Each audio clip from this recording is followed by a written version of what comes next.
Discount चल रहा था।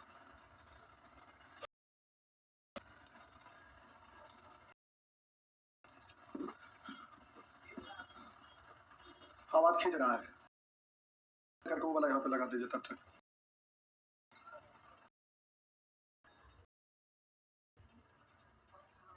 ना ना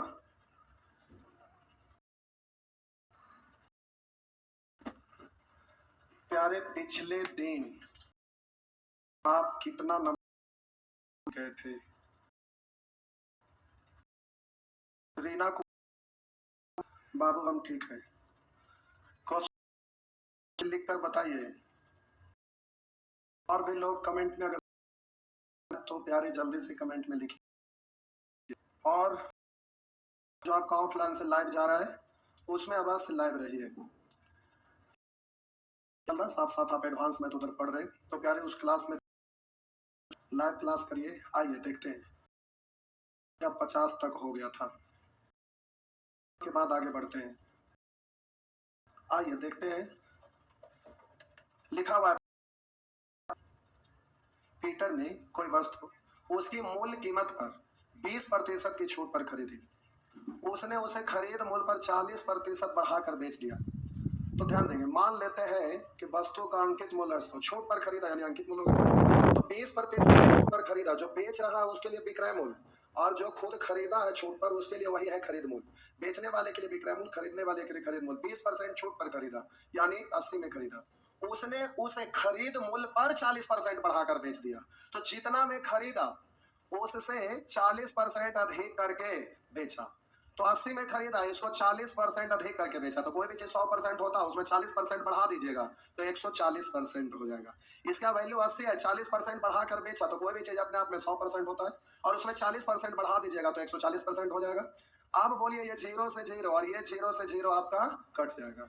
अब हम बोले कि नया बिक्री मूल्य कीमत से कितना प्रतिशत अधिक है। नया बिक्री मूल्य है, कह रहा है नया बिक्री मूल्य कीमत से कितना प्रतिशत अधिक है।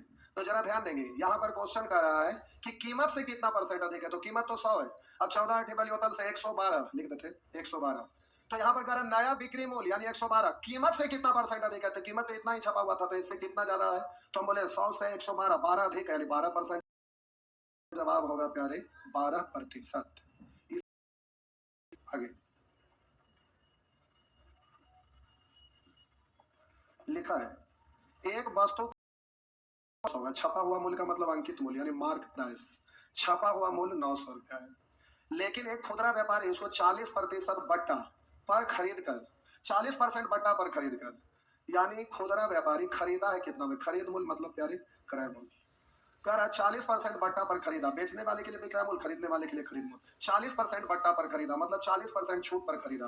तो 900 का चीज 40% छूट पर यानी 60% पे, परसेंट हटाएंगे 100 के लिए 200 ना। आगे लिखा है कह रहा 40% बट्टा पर खरीद कर इसे 900 रुपया में बेच दिया। अब इसको प्यारे बेचा है 900 में, तो ये व्यक्ति खरीदा है इतना में, बेचा है इतना में, यानी 9 छक 54 540 में खरीदा और 900 में बेच दिया। तो पूछ रहा खुदरा व्यापारी का प्रतिशत लाभ, तो हम बोलेंगे प्यारे क्रय मूल्य को नीचे रखेंगे, लाभ को ऊपर रखेंगे। 540 का चीज 900 में बेच दिए, तो आप बोलिएगा कि इससे ये कितना ज्यादा है, तो बोलेंगे 360। काट भी सकते हैं, अब इसका तो यूज होगा नहीं तो आप यहीं पे काट के छोटा कर सकते थे। 0 से 0 9 छक 54 आप काट सकते थे, जैसे भी काटना हो। आइए 9 चौक 36 9 छक 54 और 18 तो डायरेक्ट कट जाता। आइए 18 दूनी 36 18 3 54 2/3 1/3 का मतलब 33.1/3 2/3 मतलब 66.2/3। तो सीधा आपका जवाब हो गया 66.2/3% लाभ। दिक्कत है तो 100 से गुना कर लीजिएगा, लेकिन आपको याद है कि 2/3 का मतलब 66.2/3 हो जाता है। आइए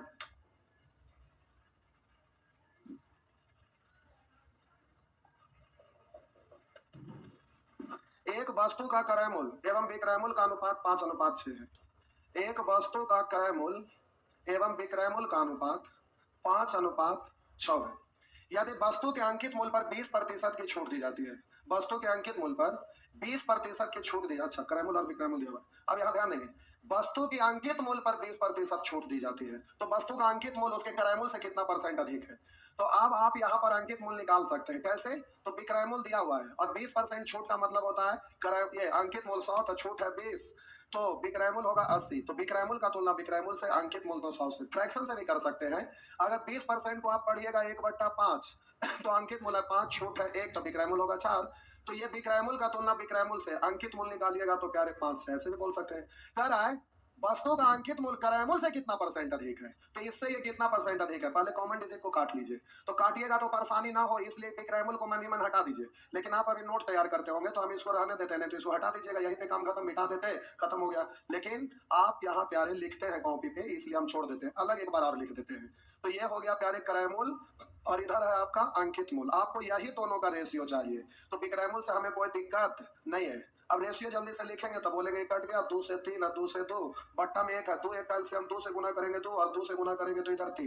तो कह रहा है क्रय मूल्य से कितना परसेंट अधिक अंकित करता है, क्रय मूल्य को नीचे जितना अधिक है उसका प्रतिशत, कुछ अधिक को ऊपर। प्रतिशत में बदलना है 100 से, या तो बोलेंगे 1/2 का मतलब सीधा बोलिएगा 50%। तो इस तरह से आपका आंसर हो गया 50%। इस तरह से आपका आंसर हो गया 50%।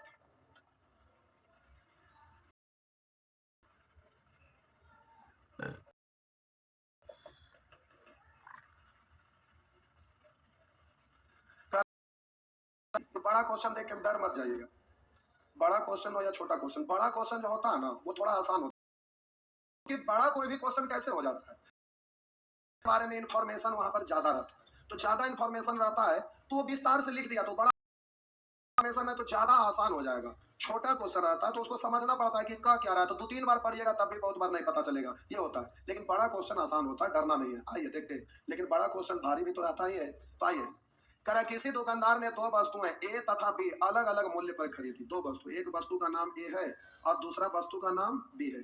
यार ये सब क्वेश्चन बैंक का होगा, हालांकि ऑप्शन यहाँ पर कट गया है, 4 ही ऑप्शन दिख रहा है, लेकिन ये सब बैंक का क्वेश्चन है। और आपको बड़ा बड़ा क्वेश्चन बनाने के लिए आज के डेट में सीखना चाहिए। पूछिए क्यों? हम तो ऑफलाइन में किताब चल रहा है, उसमें बहुत सारे क्वेश्चन को हटाना पड़ गया, क्योंकि लॉकडाउन के बाद जो स्टूडेंट आ रहे हैं ना, वो देख के बड़ा अफसोस होता है। मतलब इतना लो है, इतना कम है कि हम समझ ही नहीं पाते कि ये सब स्टूडेंट है कि क्या है, कहाँ से आते हैं, जंगल झाड़ से। तो प्यारे नॉलेज बढ़ाना पड़ेगा आपको, धीरे धीरे खुद को थोड़ा थोड़ा इंप्रूव करिए, क्योंकि करोड़ों लोग एग्जाम में भाग लेते हैं और उसमें आपको आगे जाना है। तो ये कोई छोटा थोड़ा थोड़ा अभ्यास करिए, एक ही चीज को बार बार करिए। उसके बाद जब पूरा कंप्लीट हो जाए तो एक लेवल खुद को और ऊपर ले जाने के लिए थोड़ा सा और दूसरा किताब को पढ़ के उसको इंप्रूव करिए। तो ये होता है, एक बार में नहीं, पहला बार में जो भी पढ़ लिया उसको गिन मत के एकदम चटनी बना दिए। अगर सिलेक्शन हो गया ठीक है, नहीं सिलेक्शन हुआ तो बैठे बैठे क्या करिएगा, तो कहा बैठे बनिया क्या करे, तो ही पलरा से उपलरा करे, वही बात है। अगर फाइनल सिलेक्शन हो गया तब तो ठीक है, आप ज्वाइन कर लिए। अगर सिलेक्शन जब तक नहीं हो रहा है तब तक उसी चीज को इधर उधर करके पढ़ते रहिए, तोड़ जोड़ करते रहिए, कुछ क्वेश्चन और उसमें अलग अलग टाइप से सीखते रहिए। सीखते सीखते ट्रेंड हो जाएंगे, आज हो या कल हो, किसी न किसी दिन एक हो ही जाता है। जूझते रहना पड़ता है, तब जाके प्यारे फाइनल सिलेक्शन होता है।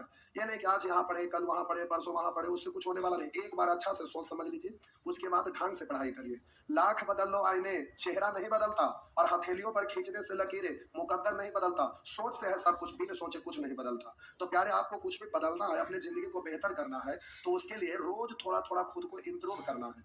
बस चीजों से दूर रह के, कहाँ क्या हुआ नहीं हुआ, फैमिली से दूर रह के, थोड़ा सा अपने से उसको एकांत बास रह के आपको मेहनत करते रहना पड़ेगा। धीरे धीरे खुद को इंप्रूव करिए।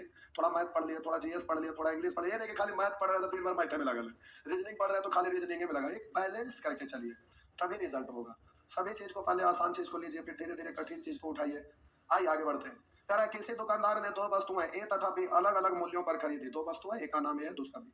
2 वस्तुएं ए तथा बी अलग अलग मूल्य पर खरीदी, तब उसने ए को लागत मूल्य से 20% अधिक अंकित किया। लागत मूल्य से यानी क्रय मूल्य से कह रहा 20% अधिक अंकित किया। तो हम बोले फ्रैक्शन से भी लिख सकते हैं, परसेंट से भी लिख सकते हैं। तो 20% का मतलब होता है प्यारे 1/5। तो कह रहा है ए को लागत मूल्य से 20% अधिक अंकित किया। तो 20% अधिक यानी लागत मूल्य होगा 5, तो 1 अधिक अंकित करेगा, यानी 5 का चीज उस पर अंकित कर दिया 6। ऐसे भी लिख सकते हैं। आप चाहेंगे परसेंट से लिखना तो कोई कष्ट नहीं, आप ऐसे भी लिख सकते हैं। 100 हो गया तो इससे 20% अधिक 120 भी हो गया। जैसे आपको कंफर्ट फील हो। कुछ लोग को याद नहीं रहता फ्रैक्शन के रूप में, तो डायरेक्ट ऐसे अच्छा लगेगा, और कुछ लोग सोचते याद है ही तो आगे काटना पड़ेगा, उससे अच्छा है कि अब ये काट के छोटा कर लेते हैं। ये आपके प्रैक्टिस पर निर्भर करता है कि आप किस तरह से करते हो, उससे कोई फर्क नहीं पड़ेगा, ज्यादा कोई अंतर नहीं है। तथा फिर उसे 10% छूट पर बेचा, इस पर 10% छूट देकर बेचा। तो 120 का चीज 10% छूट देकर यानी 90% में बेचा। तो 120 का चीज 90% में, परसेंट के लिए प्यारे 200 नंबर टोटल से यानी 108 में बेच दिया। फ्रैक्शन से रहता तो फिर इतना बड़ा बड़ा डिजिट नहीं रहता, तो आपको थोड़ा सहूलियत होता, जाहिर सी बात है। करा वस्तु बी को लागत मूल्य से 40% अधिक अंकित करके, कह रहा लागत मूल्य से 40% अधिक करके, तो लागत मूल्य होगा 100, तो 40% अधिक यानी 140। कह रहा 40% अधिक करके 20% छूट पर बेचा गया, तो 20% छूट पर बेचा गया। हाँ सॉरी सॉरी, 10% छूट है इसमें, 10% इसमें 20%। लागत मूल्य पर 40% छूट पर बेचा, तो 140 का चीज 20% छूट पर यानी 80% में, जीरो इधर। अब कह रहा है बी को लागत मूल्य से छूट पर बेचा, ए तथा बी के लागत मूल्य का अनुपात कह रहा है ए तथा बी के लागत मूल्य का अनुपात क्या होगा, तो मूल्य और बी का लागत मूल्य यानी क्रय मूल्य, तो आप तो बोलेंगे एक अनुपात। तो ये अलग घर है, ये संबंध जोड़ने के लिए कोई ना कोई डाटा दिया होगा जरूर। अगर तो आंसर होगा कि आप नहीं कर सकेगा, तो पहले दोनों घर के बीच में संबंध देखते हैं। यदि दोनों वस्तुओं पर शुद्ध लाभ समान है, तो बोलिए 100 का चीज 108 में बेच दिया, तो प्रॉफिट इसमें कितना हुआ 8 का। इस 100 का चीज 112 में बेच दिया का। अब हम बोले कि लाभ को समान कर 8 12 का एलसीएम 3 से नीचे में 2 से, तो अब सब में गुना करते रहने की जरूरत नहीं। तो 3 से यहाँ 3 से यहाँ 3 से यहाँ 2 से यहाँ 2 से, तो ये सीधे 3 से गुना करेंगे, इसमें 2 से गुना करेंगे, 100 कट जाएगा। लेकिन चलिए हम डिटेल से लिख देते हैं, बाद में नहीं तो भूल जाइएगा कि कहाँ से आ गया। यहाँ 3, यहाँ भी 3 से, यहाँ 2 से, तो प्यारे यहाँ भी 2 से, यहाँ भी 2 से, यहाँ भी 2 से। तो अब जल्दी से यहाँ 100 गुने 3 आ गया और इधर आ गया 100 100 का आंसर 3 दो। आप फ्रैक्शन के रूप में लिख देते तो कोई परेशानी नहीं था। ए और बी है प्यारे, ये आपका क्रय मूल्य है, ये आपका अंकित मूल्य है, ये आपका विक्रय मूल्य है। आइए आगे देखते हैं। ए को लागत मूल्य से 20% अधिक अंकित किया, 20% मतलब 1/5, लागत मूल्य 5, तो 1 अधिक, तो अंकित मूल्य हो जाएगा 6, तथा फिर उसे 10% छूट पर बेचा, तो प्यारे विक्रय मूल्य हो जाएगा 10% छूट पर यानी 90% में बेच दिया। अधिक अंकित किया और फिर 10% छूट पर 90% में बेचा, तो 6 का 90%, 90% का मतलब होता है प्यारे 9/10। अब यहाँ पर दशमलव बैठा दीजिए, या तो एलसीएम से गुना करिए या काट लीजिए, जैसे करिए 2 से काटेंगे 3, 2 से काटेंगे 5, 9 दिया 27, 27/5। अब एलसीएम से गुना करिएगा तो यहाँ पर बटा में 5, एक एक का एलसीएम 5, 5 से गुना कर लीजिए, तो ये सिंपल फॉर्म में बदल गया। अब यहाँ का हो गया लाभ लिखिएगा, तो क्रय मूल्य 25, लाभ है 27, तो सॉरी विक्रय मूल्य 27, तो लाभ हो जाएगा 25 से 27 हो गया 2, तो प्यारे यहाँ पर 2 लिख देंगे। अब आगे कह रहा है वस्तु बी को लागत मूल्य से 40% अधिक करके, 40% का मतलब होता है प्यारे 2/5, तो 5 का चीज 2 अधिक करके यानी 7 में बेचा, तो 5 का चीज होता है प्यारे, 5 का चीज होता है 7। 20% छूट पर बेचा, 20% छूट पर बेचा, तो 20% छूट पर 20% का मतलब 1/5, तो विक्रय मूल्य हो जाएगा 4/5, तो यहाँ पर आपका विक्रय मूल्य हो जाएगा 7 का 4/5। यहाँ भी गुना कर लीजिए, तो 5 से गुना कर दिए, तो प्यारे इस तरह से ये कट गया, 7 28, 25 का चीज 28 में यानी लाभ 3। आप जल्दी से इसको समान करिएगा, तो 3 2 का एलसीएम 6, 6 होने के लिए ऊपर वाला में 3 से, नीचे वाला में 2 से, तो इधर 3 से गुना करेंगे, यहाँ भी 3 से गुना कर देंगे। लगता है ग्रीन वाला नहीं दिख रहा है, ये ब्लैक से कर देते हैं। तो हम बोले प्यारे यहाँ पर 3 से गुना, यहाँ भी आप 3 से गुना, यहाँ भी आप 3 से गुना, सॉरी 2, सॉरी सॉरी सॉरी, नीचे वाला में 2 से, 2 से, यहाँ भी 2 से, यहाँ भी 2 से, लेकिन इसका मतलब नहीं, जरूरत तो इसी दोनों का 3 से, तो यहाँ भी 3 से, यहाँ भी 3 से, लेकिन इस सबका जरूरत नहीं, केवल इससे मतलब है।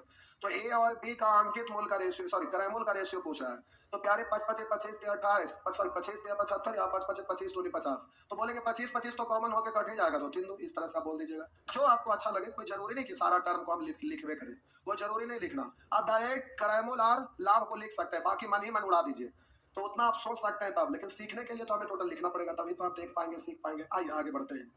लिखा हुआ एक विक्रेता अपने माल पर लागत मूल्य से 20% अधिक मूल्य अंकित करता है, लाभ मूल्य से 20% अधिक अंकित करता है, तो लागत मूल्य अगर हम 100 मान लेंगे तो अंकित मूल्य 120, अगर 20% अधिक यानी लागत मूल्य 5, तो 1 अधिक, तो यहाँ 6, यहाँ 5 लिखते तो आप यहाँ 6 लिख सकते थे, कोई दिक्कत नहीं। आगे अंकित करता है, लेकिन अपने ग्राहक को 10% की छूट देता है, तो बेचने लगता है तो 10% छूट दिया, तो 120 का चीज 10% छूट दिया यानी 90% में बेचेगा, यानी 9/10 में बेचेगा। बरनामा 8 होटल से 108, तो कह रहा है ब्लैक बोर्ड का लागत मूल्य क्या होगा जिसे 216 रुपया में बेचा गया। हम निश्चित राशि आ गया तो तुलना करना पड़ेगा, लागत मूल्य क्या होगा जिसे कह रहा है 216 रुपया में बेचा गया हो, तो प्यारे ये सब ना विक्रय मूल्य दिया हुआ 216 रुपया में बेचा गया है, तो विक्रय मूल्य का तुलना विक्रय मूल्य से, बरनामा 8 होटल से 108 निकालना, उसको गुना करिएगा, तो कह रहा है लागत मूल्य क्या है, तो 100 से गुना करिए, लागत मूल्य क्या है तो 100 से। अब इससे काटेंगे 2 बार, तो आपका आंसर हो जाएगा 200, आंसर हो जाएगा 200। इस तरह से प्यारे आप कर सकेंगे। नेक्स्ट,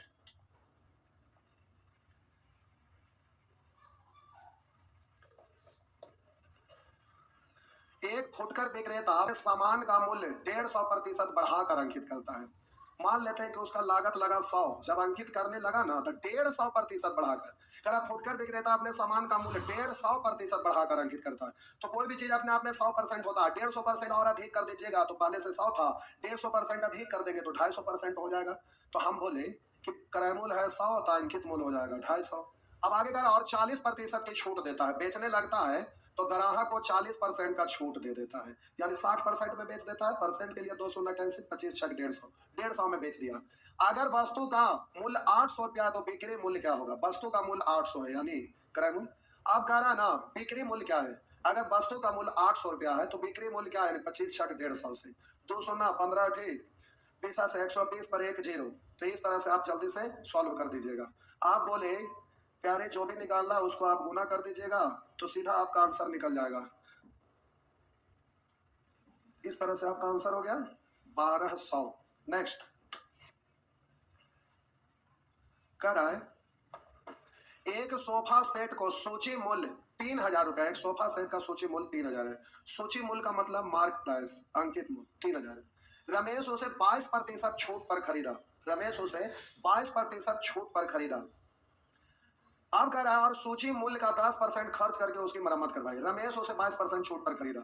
इसका मतलब प्यारे अंकित मूल्य होगा 100, अब 22% छूट पर खरीदा।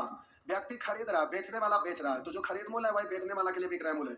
22% छूट पर, अगर 20% छूट पर 80, 22% छूट पर 78 में खरीदा और सूची मूल्य का 10% खर्च करके उसका मरम्मत करवाया, यानी जितना उस पर लिखा हुआ था उसका 10% खर्च करके मरम्मत करवाया। तो 100 का 10%, तो 100 का 10% 10, 100 का 10% का मतलब 10 खर्च करके मरम्मत करवाया तो 10 रुपया और जुड़ जाएगा, तो ये टोटल आपका हो जाएगा 88। तो हम बोले ये भी किराया मूल्य है, लेकिन प्यारे एक्स्ट्रा जो भी मरम्मत पर खर्च होता है, लाने ले जाने में भाड़ा पर खर्च होता है, सबको किराया मूल्य में ही ऐड कर दिया जाता है। तो बेचारा का अंकित किया हुआ था 100, छूट पर खरीदा और उस पर मरम्मत करवाया तो अब उसको लागत लग गया टोटल 88। उसे कितना रुपया में बेच देना चाहिए ताकि 25% का लाभ हो? 25% लाभ प्राप्त करने के लिए विक्रय मूल्य निकालना है। तो 25% लाभ पर विक्रय मूल्य, 25% मतलब 1/4, 4 का चीज 1 लाभ यानी 5/4, या बोलिए क्रय मूल्य का तुलना क्रय मूल्य से, विक्रय मूल्य तो 4 से काटिएगा 22 चौ 88, 22 पंचे होटल से 110। अब वहां पर कह रहा है कितना रुपया में बेच देना चाहिए विक्रय मूल्य, तो वहां सूची मूल्य का तुलना सूची मूल्य से बिक्री मूल्य पूछ रहा है तो 22 पंचे होटल से 110। 2 शून्य से प्यारे 2 शून्य हटा दीजिएगा, 11 तिया 33 पर 2 शून्य यानी आपका आंसर हो जाएगा डी। इस तरह से प्यारे आप बना सकेंगे, जल्दी से आप इसको कर सकेंगे। आइए आगे बढ़ते हैं। नेक्स्ट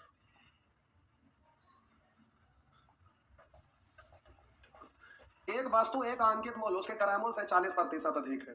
क्रय मूल्य से 40% अधिक है। अगर क्रय मूल्य 100 तो अंकित मूल्य 140, मतलब 2/5, तो क्रय मूल्य 5 2 अधिक यानी 7। तो डायरेक्ट ऐसे लिखा जाएगा, ऐसे काटेंगे तो आएगा, या परसेंट में डायरेक्ट लिखिए, जो आपको अच्छा लगे वैसे करिए। उस वस्तु का अंकित मूल्य पर 2 क्रमिक बट्टा जिसमें प्रत्येक 10% है, देने के बाद बेचने पर प्राप्त लाभ इतना रुपया है। आइए पहले इसको बेचा गया तो 140 अंकित किया हुआ है और पहले 10% छोड़ दिया तो विक्रय मूल्य 90, फिर इसके ऊपर से 10% छोड़ दिया तो विक्रय मूल्य 90, या 10% छोड़ 90% को पढ़ते हैं 9/10, फिर दोबारा 9/10। इस तरह से प्यारे काट दीजिएगा। अब इसको गुना करके दशमलव बैठा दीजिए, तो आप इस तरह से जल्दी से कर सकते हैं। 14×6 126 9 करिएगा, एक अंक के बाद दशमलव बैठा दीजिएगा, और काटना तो काट सकते, दशमलव बैठाना आसान रहेगा। तो हम बोले 9 6 54 के 4 हासिल 5, 9 दूनी 18, 5 23 के 3 हासिल 2, और 9 1 9 और 2 11, प्यारे एक अंक के बाद दशमलव यानी इतना हो गया।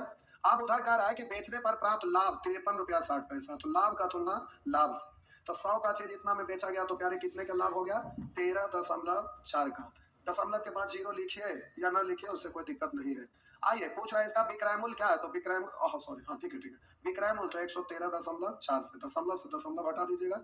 इस तरह से प्यारे काट छाट कर दीजिएगा। एक बार फिर से समझिए, लिखा हुआ है एक वस्तु एक अंकित मूल्य क्रय मूल्य से 40% अधिक है। क्रय मूल्य से 40% अधिक है।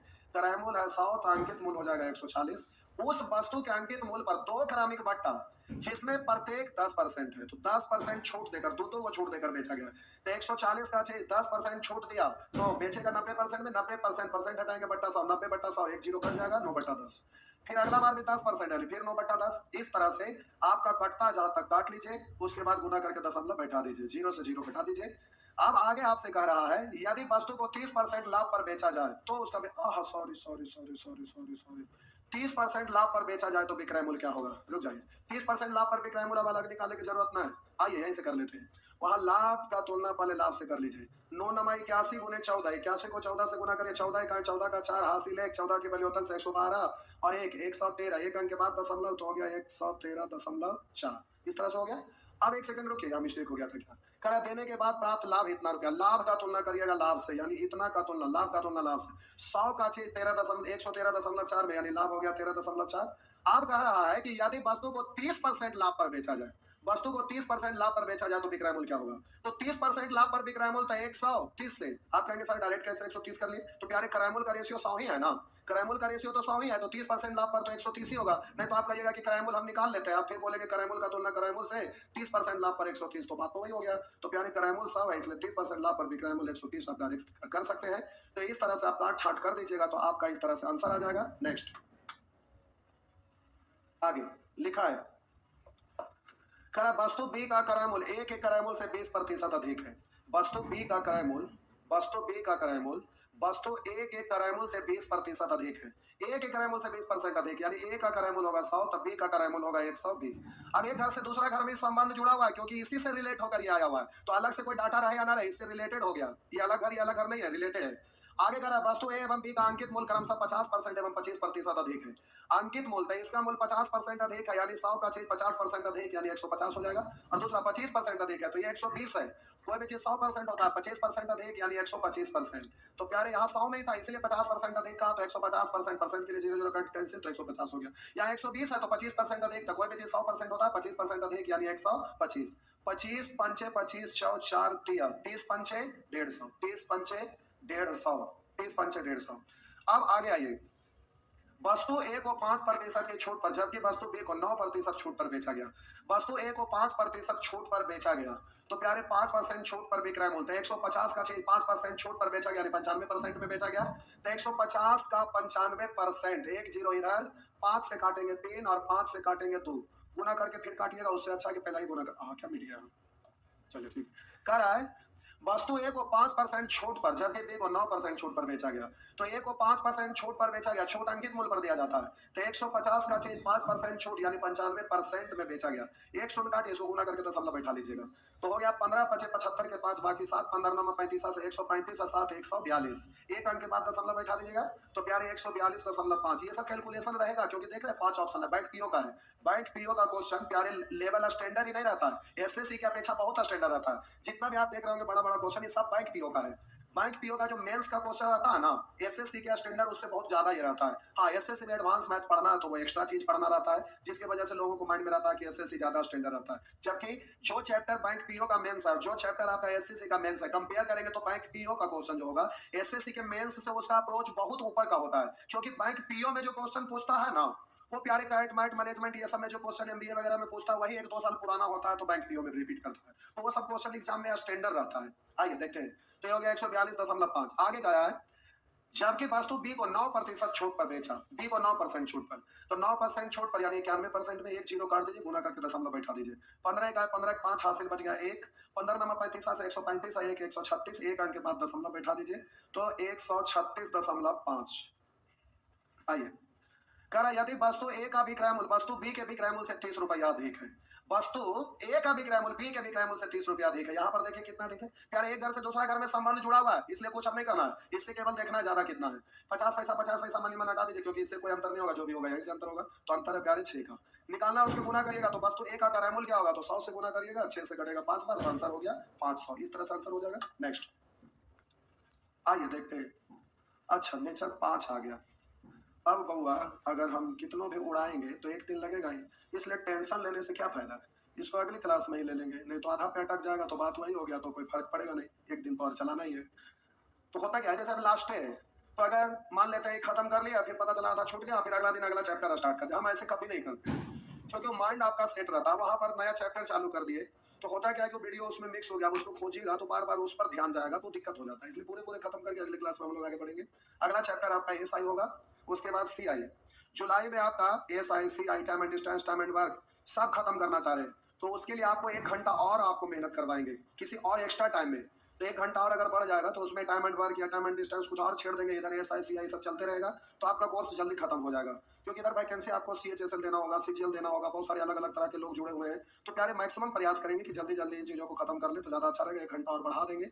लेकिन पढ़ना सारा चीज़ है, छोड़ छोड़ के नहीं पढ़ना है कि बहुत सारा टाइपे गायब कर दिए, तो उससे आपका कोई फायदा नहीं होगा, क्योंकि एक बार पढ़ लिया फिर दोबारा पढ़ना पड़ेगा तो परेशानी होगा। इसलिए एक बार अच्छे से पढ़िए, थोड़ा टाइम लगेगा तो लगेगा। आप लोग पढ़ भी रहे हैं, कोई कमेंट में ये नहीं लिखते कि सर लिखा हुआ था 5 महीना हो गया, इतना महीना, कोई कमेंट नहीं ऐसा किया। इसलिए हम चलने दे रहे हैं, आराम से पढ़ते रहिए, कोई दिक्कत नहीं है। अब देखिए मन से पढ़ रहे हैं तभी तो हम मन से पढ़ा रहे हैं। मॉर्निंग में आप लोग को फाउंडेशन बैच में ही डायरेक्ट किया, ऑफलाइन से आपको एडवांस मैथ जुड़वा दिए। तो उसका कारण यही है कि पढ़ने वाले अगर स्टूडेंट रहते हैं तो पढ़ाने वाले को आनंद आता है, क्योंकि सामने में कोई भी स्टूडेंट है तो कोई भी ये नहीं चाहेगा कि हमारा स्टूडेंट कहीं से कमजोर रहे। तो प्यारे आपका उसमें आप क्लास करिए और अच्छे से पढ़ लीजिए। पढ़ने के बाद एग्जाम का रिजल्ट दीजिए, तो आप लोग कोई भी गड़बड़ नहीं है, सब लोग अच्छे से पढ़ रहे हैं, जैसे चला रहे हैं आप चलने दे रहे हैं, तो बहुत अच्छा लग रहा है। इस तरह से आप पढ़ते रहिए आगे भी। आज बार इतना ही, गुड नाइट।